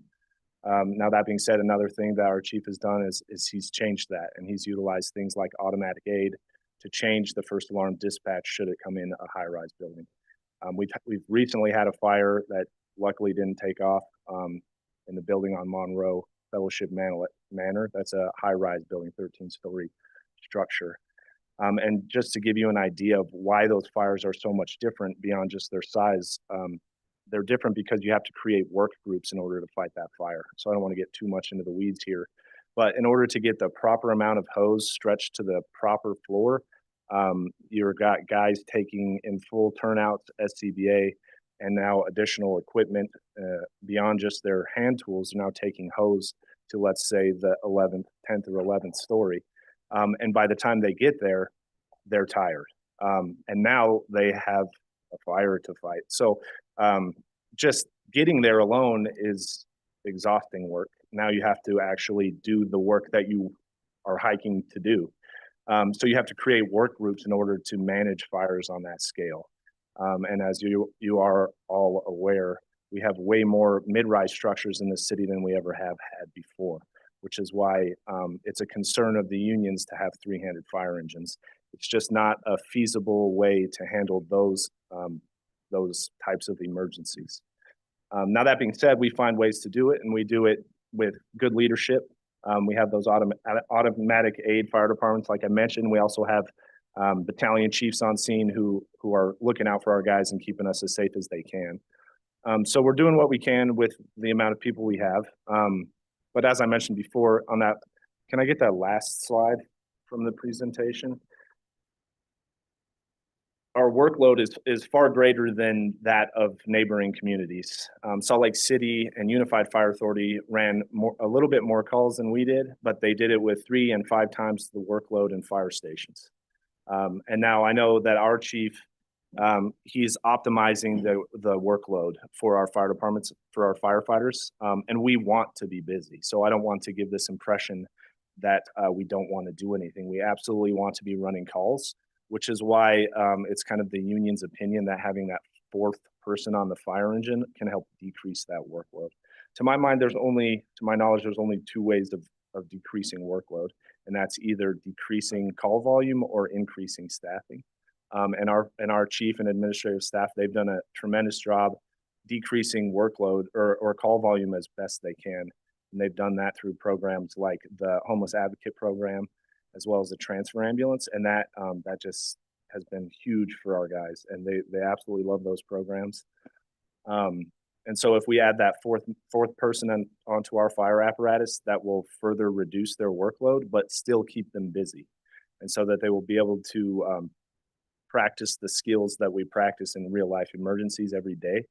And in my mind, that fourth person on the fire engine, it makes us the best fire department in the state by a country mile. We will be busy. We will be not overworked. And thanks to your guys' incredible work over the last few years, we have competitive pay. And so we're sitting in a very good place. So I don't want to paint a bleak picture by asking for that fourth person, but I do think that's what's going to just set us over the top and be the best fire department in the state, honestly. So that's really all I've got for you guys. You guys have any questions for me? Any questions for Alex? Okay. How many additional people on the fire department would be required to outfit your trucks with for? We have 5 stations, and one of them has 2 fire apparatus in it. So that would, and we have 3 shifts. That would be 6 times 3, 18. 18 people. However, our chief has made engine 3 four-handed through some fancy footwork with the, remind me of the name of it, the Community Risk Reduction Program. That has given us an opportunity to make engine 3 four-handed. So thank you for giving us the opportunity to work through that community risk reduction, because yeah, that's helped us tremendously. Yeah, to your point, Station 2, Station 4, and Station 5 are still currently 3-handed, with one of the pumpers at Station 1 that's 2-handed. So if we were able to get we'd need 9 full-time firefighters to get 3 of our substations where they're at, and probably the additional to Alex's point, to Station 1. But 9 additional firefighters would put the substations at 4-handed. 9, you said? 9. Okay. But that doesn't impact Firehouse number 1, which is the hub of the city. It's the ancillary stations, the ones that are farthest away from downtown. Thanks, Alex. Yeah, and I'm fully aware that that's a big ask. I understand that there's a lot of cost associated with that. I don't pretend to know the city's financing and coffers. That's well beyond my pay grade. But so I know that this is not something that would happen overnight. But one reason why I wanted to essentially have the same presentation as I did last year and the year before that is to show you that this is important to us. It's still on our mind, and it's something that we think about every year. And so I just want to maybe leave you with the impression that this is important to us. And that's why I keep saying it year after year. All right, thank you. Thanks, Alex. Yeah, real quick, Alex, I appreciate the presentation as well. And I know I asked last year about, possibility of filling in some of the gap with either volunteer firefighters or part-time, that maybe firefighters who wanted to slow down and maybe able to pick up. And I think there was some like just the standards that the fire department holds is pretty rigorous, and the volunteers may not maybe cut it. That was maybe one of the answers. But I was really curious about, firefighters who have retired that maybe feel like I still have something to give. Is that an option, and would that work or would it not work? It's my opinion that it wouldn't work. And the reason why I say that is our workload is such that we have for a long time, we don't really have this problem as much as we once did. But there was a while when we had a hard time keeping people who were getting paid a full wage and benefits, convincing them to stick around. And so truth be told, I just don't think that it's feasible to expect a volunteer to work in this city. The volunteer fire service is for rural communities who run less than 100 calls a year. And to your point about the training, they don't get the opportunity to train the way we do. What makes us a career department isn't just the fact that we're getting paid, but it's that this is what we do every single day. So for example, I just came from a joint training where we did swift water rescue training. That's something that a volunteer will not do because they're going to be at their job, right? They're going to need to pay the bill somehow. And the same is true of a part-timer. Part-timer, they come to work on their days off from their full-time job. They can't commit the time that is necessary for what this city demands of them. We have high expectations in Ogden, and we have as you saw in the video, there are NFPA requirements with regard to response times and all of that. And we perform those better than what is required of us because of our training. And I just don't believe that a part-timer or a volunteer could meet those requirements. Okay, we are running a little short on time. Yeah, apologies. It's not your fault. Sorry, thank you. We ask questions, so it's our fault. Thank you very much. I Thank appreciate it. you. Who's next? We got. Who? TJ Scott or John Thomas? You guys can arm wrestle for it. All right.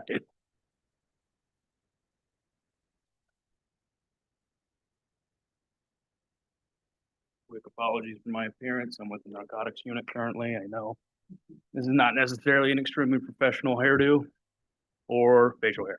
So I apologize for that right out of the gate. It's hockey season though. Oh, yeah. Yes, it is. Mullet wears well.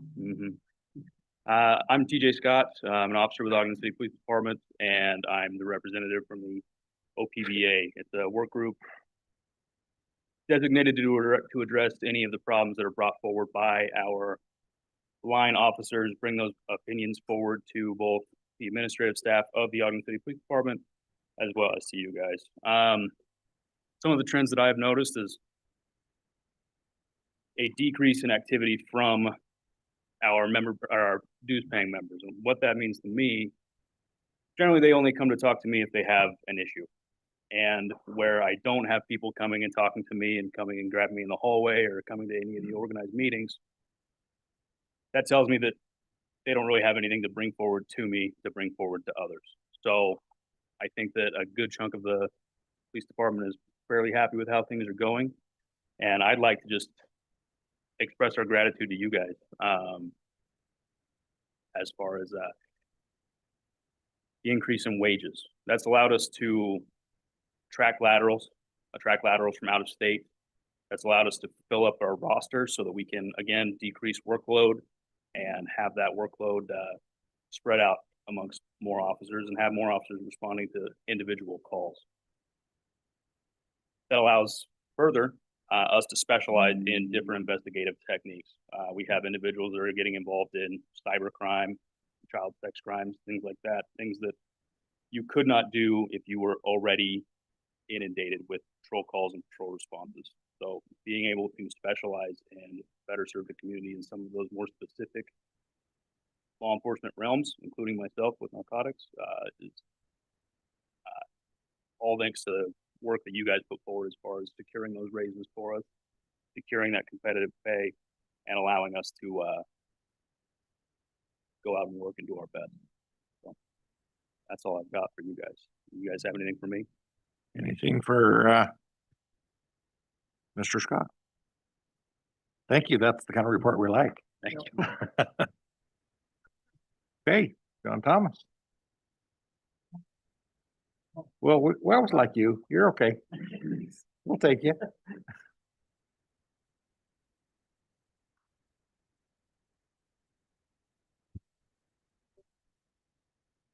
All right. Good evening. I'm Sergeant Derek Fisher. I'm a sergeant with the Police Department of Community Policing. I'm also the president of the Weber Fraternal Order of Police, who represents officers across Weber and Morgan counties. John Thomas usually sits in and talks for me. He's my first vice president. He's also the representative for the Ogden membership, so that's usually why I let him speak. We represent, as an organization, 97% of the sworn personnel, the majority of the civilian staff within the police department. We focus on member representation, member care, and community engagement. So we focus on a majority of different things, more than just representation. So that includes going out and building relationships, community rebuilding relationships in areas that may be struggling.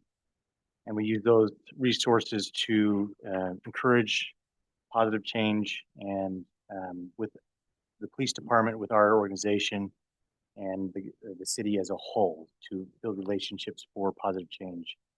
I want to thank you for your continued support of the officers, the work being done by the city. We recognize public safety is a priority for the council, and we appreciate the investment and attention that you're giving at the department. It makes a supported department means high morale. High morale means quality service returned to the citizens. I want to specifically thank you for considering a budget that includes both cost of living adjustments and a raise for employees. That consideration matters. It matters for the employees and it matters for retention. It shows the work that's being done and challenges our employees face, and we're grateful for the continued support that you guys are providing. With the police department currently staffed at 154 officers with only one vacancy remaining, attentive to pay has helped to maintain our competitiveness in the agency and supported recruitment, retention of experienced officers. And it helps us retain or recruit lateral officers, which reduces overall cost for us in the long run. And I just want to highlight two areas. We appreciate continued follow through on prior discussions that we've had. Prior discussions and support of administration regarding conducting regular pay studies and staffing studies. These are not one-time efforts. They're essentially tools for maintaining competitive, properly staffed police department and fire department. So we're asking for this to be a consideration for both departments, that public safety have studies done for pay to ensure we're within competitive range, as well as staffing. And I think that builds on our fire department counterpart, that they are being looked at staffing when they are asking those things. So well, there is a discussion we had years ago when that was a discussion of implementation, was that 1 year would be a pay study and the next year would be staffing, and it would go back and forth to not make all the costs up front and allow us to address one thing each year, each budget year. This creates consistency, removes guesswork, and allows the city to stay ahead of the issues rather than reacting to them. It also ensures transparency for both employees and the community. It lets officers know that we're looking at wages, trying to stay competitive. The members or the officers know that we're not always going to be the top paid agency in the state. That's just the reality of the community you're in. But being competitive with the agencies around us and similar sizes allows us to retain quality officers. The second area of engagement and understanding of profession. The WROFE has long encouraged elected officials to attend the Citizens Police Academy. It provides valuable insight into the realities of policing, helps strengthen the partnerships between leadership and the officers. It allows the council, before making decisions, to be informed, understand what's going on before they make decisions and before they respond to community members. I requested that who is attended from the City Council, from Diana Lopez. I would like to recognize and thank council members Richie and Heyer for taking the time to complete the academy. The level of engagement there is appreciated. I don't know if anyone was missed in that, but that's the name gave.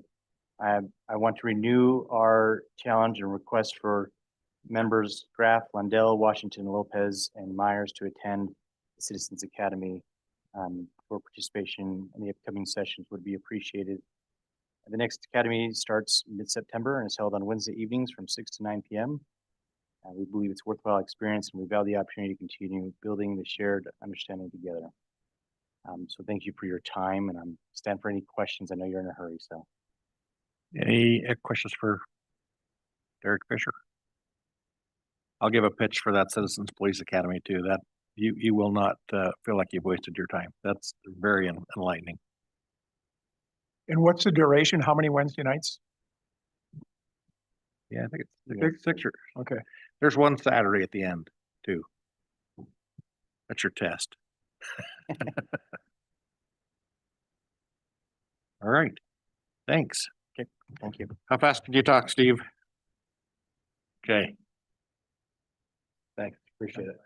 Yes, I was gonna say, normally it was when Glenn got up, but I'm happy to take on that mantle.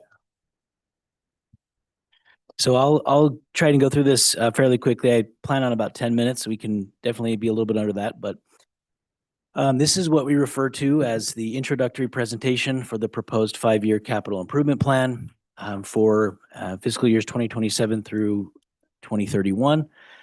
Quickly acknowledge the work that went into this document by administration, and grateful to have them here, and as well as Justin Sorensen and all his work there.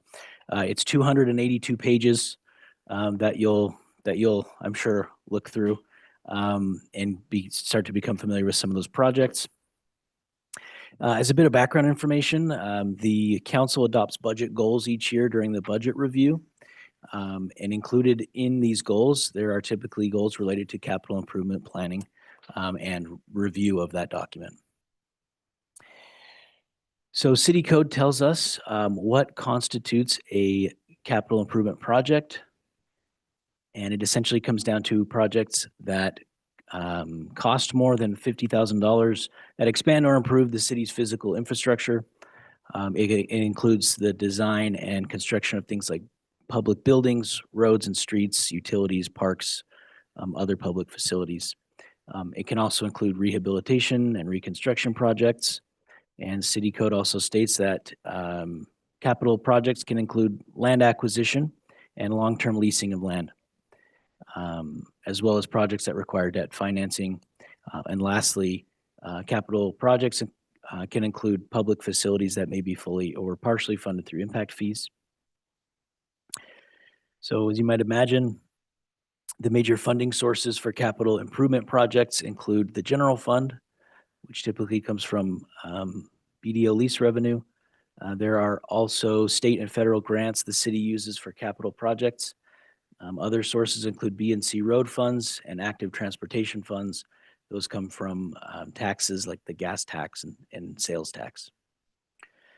And there's also enterprise funds that come from user fees from utilities and services like airport, golf courses, and things like the medical services. And bonds can also be a funding source for projects. There are other sources like RAMP, grants, and sometimes there's even RDA, tax increment financing that's used. So currently when the council reviews the CIP, it does so at the same time that the annual budget is being reviewed. As staff, we think it's beneficial for you to do that at the same time that you review the budget because it allows you to see that the CIP has this kind of 5-year aspirational document, but you also get to see what's being funded in the first year with the budget. So for the review of the projects over the next several weeks during work sessions, each department will discuss their budgets with you, and we'll also go over the capital projects proposed by that department. This will allow you to possibly adopt the CIP around the same time that the budget's adopted in June. So this is the currently anticipated schedule for the council to review the CIP, starting with the staff overview today. And then in the next couple of weeks, we'll dive deeper into the CIP where you'll hear from different departments. Then on the first Tuesday in June, the council can set a public hearing date for June 16th where the plan can possibly be adopted. And then in fall, we'll actually come back to the council and ask you to rank any unfunded or incomplete projects to inform the administration on next year's CIP, what your priorities are as it relates to the capital improvement plan and how you'd like to rank those projects. So now to quickly get into the specifics of the proposed 5-year capital improvement plan. State code requires that no public improvements be constructed or authorized unless the project conforms to the general plan. And the city in turn has it in city code that states that it goes to the planning commission to review. And this year, the planning commission to review for compliance with the general plan. This year, that happened on April 1st. And there were a few notes that were submitted with the Planning Commission's recommendation that I'll quickly go over. There is one project that was determined not to be compliant with the general plan. It's a EN 017. It's a traffic signal at 1100 North in Monroe. And that comes down to an issue with the community plan showing a roundabout there. There's a couple of things on that, and we'll get into that in more detail when we talk about this with the CED project and budget.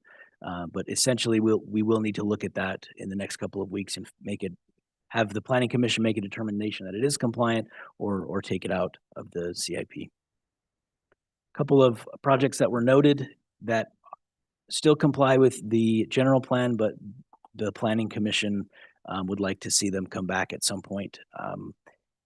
Just a few of those here. Again, I don't necessarily have time to go into all of them right now, but you will hear about each of these projects as we move forward with the budget review. To give you kind of an overview of the projects proposed, there's 61 total. with 11 of them that are new and a total funding proposed for the 5-year plan at 242 million. Something to note is this year, about 30 projects were consolidated with other projects. This made it so there are less projects overall. I think last year there was around 92 projects. And this is something we'll get into more as we talk about specific CIP projects. But as you'll note, there are less, and the scope of many of the projects in this document that you're looking at now, I think will be much more broad because of that. Here below is a breakdown of projects by type and their totals. So typically perpetual projects are those related to streets and utility maintenance that's ongoing. So 35 perpetual projects, 24 one-time projects, and 2 ramp projects. This slide is just going to show you the first year of the capital improvement plan. So FY27 projects proposed to be funded by the general fund funds. It also shows future plan funding for the 4 remaining years and a total project funding for 5 years from the general fund.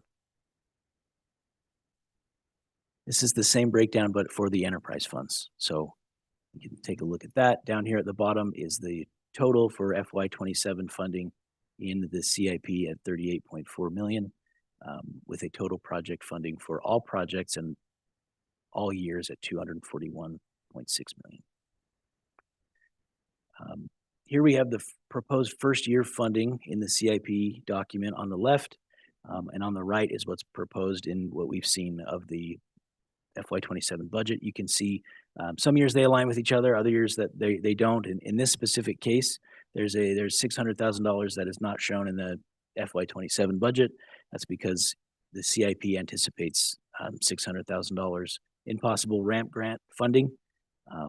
But because those grants haven't been applied for yet, it doesn't actually show up in the budget document. So that's where that difference is. Okay, so in the packet that I put together, you'll find this document on the right. Obviously, it's not meant to be seen from where we're at now, but you can look at it. Anybody can see all of the listed projects. We do that just to show you that there is a place that you can go to see them and to show you there's quite a few projects there.